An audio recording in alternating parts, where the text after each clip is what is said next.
सीतापुर के गांजरी इलाके रामपुर मथुरा में सरयू नदी का जलस्तर बढ़ने लगा है। लहरों का उफान देख नदी की तलहटी में बसे गांवों के बाशिंदों की धड़कनें तेज हो गई हैं। कटान प्रभावित अखरी और बाबाकुटी गांव के अस्तित्व पर संकट के बादल गहराने लगे हैं। संभावित बाढ़ व कटान के मद्देनजर ग्रामीण घर छोड़कर सुरक्षित ठिकानों की ओर पलायन करने लगे हैं। फिलहाल जलस्तर में इजाफे से कटान थम गया है, लेकिन किसी भी समय कटान शुरू हो सकता है। इलाकाई ग्रामीणों के मुताबिक कटान होने पर अब अखरी और बाबाकुटी गांव का अस्तित्व खतरे में आ जाएगा। दरअसल अब तक अखरी गांव में 12 घर नदी की आगोश में समा चुके हैं, जिसमें अखरी निवासी राम नरेश पुत्र राम उदित, राम सुहावन पुत्र राम उदित, ओम प्रकाश पुत्र राम उदित, तीरथ पुत्र जनार्दन, उषा पत्नी राजेश, धनंजय पुत्र राम नरेश, धर्मपाल पुत्र राम नरेश, राकेश पुत्र ओम प्रकाश, राम गोविंद पुत्र स्वामी दयाल, शिवकुमार पुत्र सीताराम, शांति पत्नी मुनवा के घर नदी की कटान में समा चुके हैं। अब अखरी गांव में लगभग 11 घर बचे हैं। ये सभी मकान चारों तरफ से पानी से घिरने लगे हैं। आवागमन का रास्ता भी कटने की कगार पर है। कुछ दिन पहले जिलाधिकारी अनुज सिंह ने अखरी गांव का दौरा किया था। डीएम ने बाढ़ खंड के इंजीनियरों से दो टूक कहा था कि कुछ भी करके अखरी गांव को कटने से बचाना है, लेकिन फिलहाल कटान से बचाने की ठोस पहल होती नजर नहीं आ रही है। इसके अलावा बाबाकुटी गांव के शंभू पुत्र राम जीवन, वीरेंद्र पुत्र राम जीवन, शिवमंगल पुत्र राम जीवन तथा खुली कहार तक का घर नदी में कट गया है। इसमें अब तक लगभग 12 घर बचे हैं। ये दोनों गांव कटान के मुहाने पर हैं। राजस्व निरीक्षक रमाकांत अवस्थी के मुताबिक ग्राम पंचायत रायसेनपुर में सभी कटान प्रभावितों को जगह मुहैया कराई जा रही है। वहीं कटान प्रभावित शिवम तिवारी और पूर्व प्रधान देवराज, जिनका मकान कटान की कगार पर है, उनसे इंडिया ने बातचीत की, तो सुनिए उन्होंने क्या कहा। आपका? हमारा नाम देवराज तिवारी, मैं पूर्व प्रधान ग्राम पंचायत अखरी जी। मेरे यहाँ नदी का कटान बहुत ज़बरदस्त चल रहा है।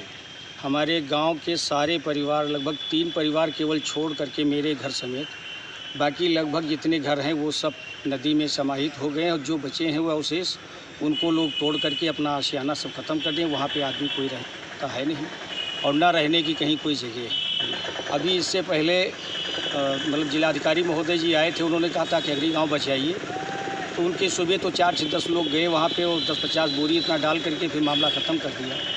तो करते कुछ ये सिंचाई विभाग वाले करते तो कुछ नहीं है। शायद तुम्हें याद होगा दुर्गेश जी कि इसके पहले जब हमारे यहाँ वो डीएम अखिलेश तिवारी जी थे, आज के 4-5 साल पहले, तो मैंने कहा था, जब ये आपका बगस्ती वाला बांध कटने की स्थिति में था, तो मैंने कहा था कि देखिए ये बांध तो अपना बचाने का काम करेंगे, लेकिन हम लोगों की मूल समस्या से इनका कोई लेना देना नहीं सिंचाई विभाग का। ये हमारी ज़मीन कट जाए, हमारे घर कट जाए, इनका कोई उससे मतलब नहीं। सरकार के जो भी अपने हिसाब किताब होते हैं, क्या लोग कहते हैं कैसे क्या है, अब हम क्या बताएं। जब माननीय योगी जी ने कहा था एक मतलब वहाँ व्यवसाय की जनसभा में कि हम नदी की धार को मोड़ देंगे, तो हमको लगता है कि धार हमारी तरफ ही मोड़ दी गई ताकि हम लोग घर बिल्कुल बेघर हो जाएं। माननीय विधायक जी ने कहा था आखिरी गांव को हम कटने नहीं देंगे, लेकिन सिंचाई विभाग वाले कुछ नहीं किए। 3-4 वहाँ पे जो स्टैंड बने हुए हैं वो भी बैठ रहे हैं और उनका भी कोई मतलब नहीं है।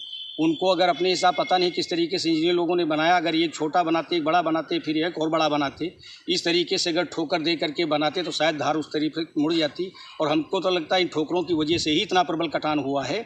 जो हमारे यहाँ की बाबाकुटी का मंदिर के वहाँ के पेड़ सब कट रहे हैं और वहाँ पर रास्ता जो हमारा खड़ंजा का है, बिल्कुल थोड़ी मतलब 20 मीटर केवल शेष बचा है। अगर वो रास्ता भी कट गया तो हम लोग इस तरीके से टापू में बन जाएंगे कि हमारा बरसात के समय निकलना ही मुश्किल हो जाएगा। कोई भी सामान मतलब नहीं निकाली जा सकती। केवल घर का जो जनरल उपयोगी वाला सामान वही लेकर के सब लोग चले हैं, निकाल ले रहे हैं, लेकिन जो घर के मतलब ईंट वगैरह जो है ये सब नहीं निकाली जा सकती। ये सब समस्याएं हैं। तो अब इनके बारे में क्या बताएं। प्रशासन लोग, अधिकारी जाते हैं, कहते हैं हम वाच कर रहे हैं, हम निगरानी कर रहे हैं। क्या वाच कर रहे हैं, क्या निगरानी कर रहे हैं, हमको तो कुछ नहीं लगता। ये लोग चले जाते हैं। अरे इससे पहले सरकार के पास हेतुक सहायता देने के लिए उनके पास बजट होता है। अगर प्रत्येक परिवार को 10-5 हज़ार, 15-20 हज़ार रुपये दे देते कि लीजिए अपना, इससे अपना उसका भाड़ा ले लीजिए ट्रैक्टर का, और अपना लेबर लगा करके इसको तोड़वा करके या सामान उठवा ले जाइए। सरकार अगर 10-50 हज़ार रुपये दे भी दे तो जिन लोगों का 10 लाख बैग नहीं, 2-3 मुश्किल हमको लगता है एक दिन में 10-50 बैग तो डाले गए हैं। इसके बाद न कोई अधिकारी कर्मचारी गया है, और न कहीं कोई ऐग बैग पड़ रहे हैं और न उनका कोई असर भी नहीं। फिर अतसरी हो गई। बस सब काम खत्म, वो सब बंद है, कहीं कोई मतलब नहीं उसका और न कहीं कुछ होना है। ठीक।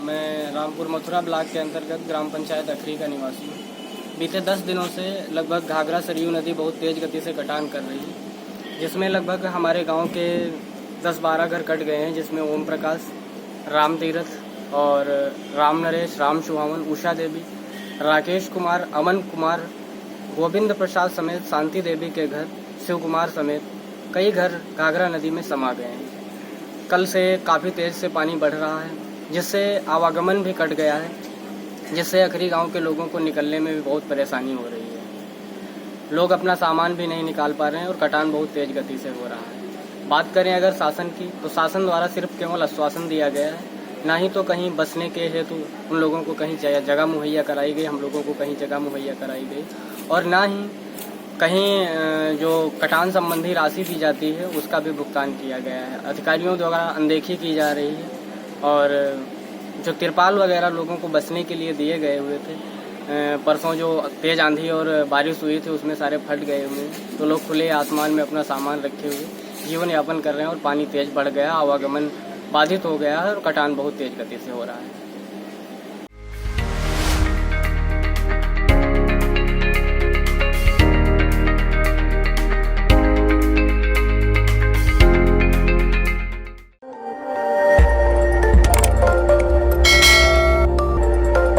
खबर आपकी, नजर हमारी।